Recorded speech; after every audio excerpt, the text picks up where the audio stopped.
Storm Surge was changed in the last update. Let's take a look at how the top pro teams are adapting to the new Surge changes and what things you should take away from these pro teams.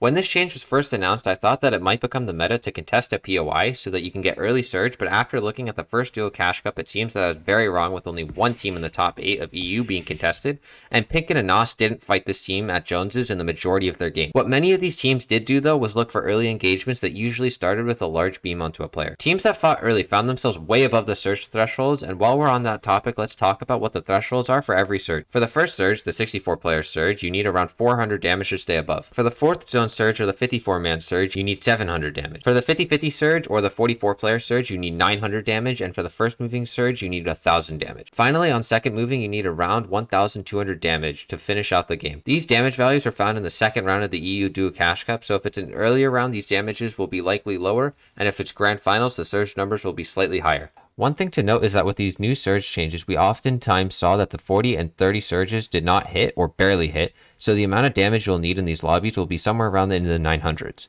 Let's now look at some of the tangible changes that have happened due to this Storm Surge change. The first is that the dead sides are even more dead now than they used to be. Players are constantly fighting on the congestion side of the zone because they need the Surge, but if you can get a ton of early Surge, then rotating to the dead side of the zone is way easier and better than it used to be. These Surge changes also make it so that rotating out of your POI early is extremely important because maximizing the time you have to hit tags is so important now with these thresholds being much higher. The final important thing is that being able to find refreshes in endgame is going to be way more important now. It is very hard to make endgames with good mats consistently, so being able to fight for refreshes will be an even more crucial skill than it already is. With all that being said, I hope this video helped you guys adapt to the new Storm Surge changes, and if it did, make sure to leave a like and subscribe. Peace.